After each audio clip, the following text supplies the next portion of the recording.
Hi everyone, welcome to today's tutorial, and in this video I will be talking about the clip masking tool.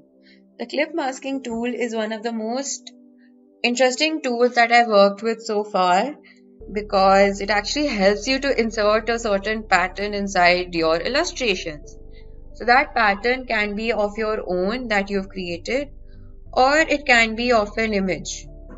Right, so let's see how that's done.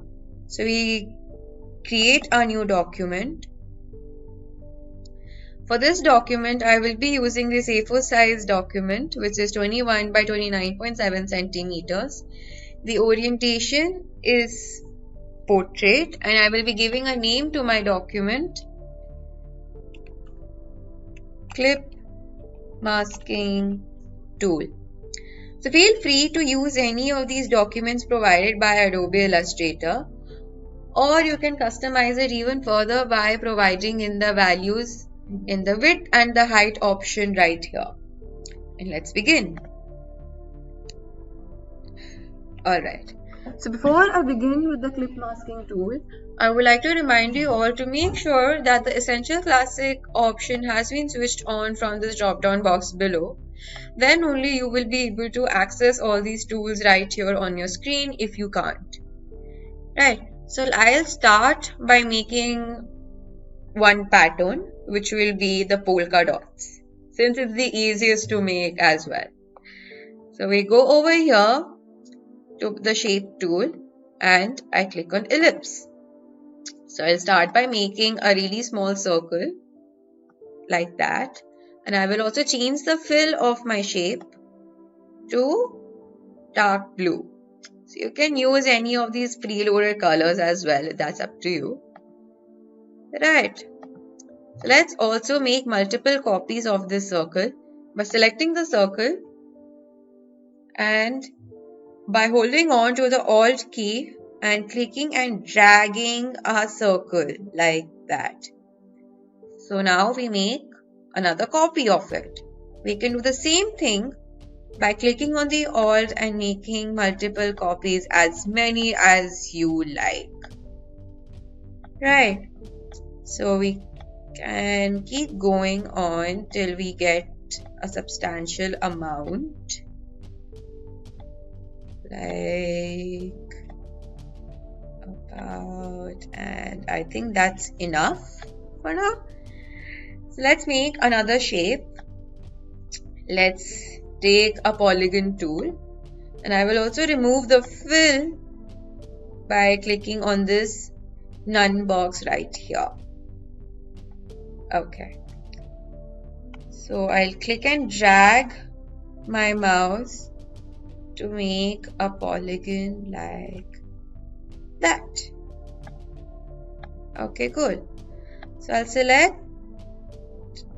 So now I have to, I'll also move this polygon a little. Okay, so I'll also carefully select all my circles like that and bring it onto my polygon over here.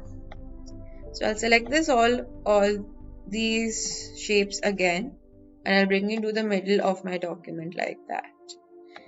Okay, so as you can see, some of the circles are inside the polygon, some are partially there, and a few of them are not even there. So you can either delete the excess circles like that, since I don't think we will be requiring that. Right, so with these circles we can play around. We can move the circles here and there wherever you like, and also change the size if required. Right, so we can just drag the circle inwards like that to make it smaller,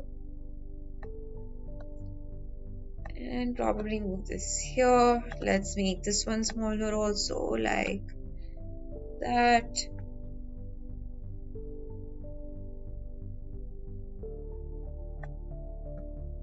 Also make this one smaller, probably bring it over here. Okay, so once that's done, I'll select the entire thing again, go over to object on the top menu, and come right here to this option which says clipping mask, and click on make. So when you do that, as you can see, the pattern automatically gets fit inside the polygon like that. So now you can also minimize the size of the shape like that, or even rotate it. Nothing is going to happen to the pattern that you have made. It's going to permanently stick like that. And there you go. So this was one way of doing it. So now let's see how you can use the clip masking tool with an image. So to open an image, we go to File, click on Open, and I will be using this image right here. So this is a pile of skulls. Spooky, right? Okay. So now we go back to our original document, and instead of a polygon, I will be making a circle. Right? I'll make sure there is no fill. The stroke is black. And I'll make a really big circle like that. So I'll also increase the stroke weight, which is the outline weight. So instead of 1, I'll make it 6 for now. Right. So we go back to our image right here. So you can use any image you like. Right? It can be a photograph of yourself, your loved one, or even of a pattern that you really liked. Right.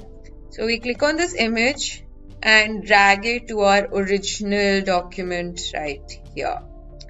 So I'll make the image bigger like that. Now I need the circle to be in front of this image. Right. So to do that, while my image is still selected, I'll right click it, go to Arrange, and click on Send to Back. So now I can see this circle is right in front of this image right here. So I can either reduce the size of the image again, because there's like a certain portion I want inside the circle right here. So I think this works like that, and by clicking on Shift, I'll also select the circle like that. So make sure that the image and as well as the shape are both selected for the clip masking tool. Right. So this time I will be using the shortcut key of the clip masking tool, which is Ctrl+7. And there you go. The image automatically gets cropped up inside that circle right there. So of course, I can also add the stroke color of this by clicking on black. Or, no, it's from here. Or just let it be as it is. Right. And there you go. So this is the clip masking tool. So with a little practice, you will soon get the hang of it. Right, so now let's also save our document by going to the File option and clicking on Save As. So by default, our document will be saved as an Adobe Illustrator file. And I highly recommend that you first save your documents in this format, so that in case if you have to make any additional changes in your original document, you will be easily be able to access it. And you won't have to make a new document over and over again. Right? So once that's done, you can further save your document in different formats such as a PDF or JPEG. To save it in a PDF format, you just click on this Adobe PDF option right here and then just click on Save. Right here. Right. But if you want to save it as a JPEG format, you go to File, Export, and Export As. So again, by default, our document will be saved in an image format, in this JPEG format, and we click on Export. And that's it. So on that note, I will be signing off. I hope you found this video to be useful, and with a little practice, you will soon become a pro in the clip masking tool. Thank you for watching.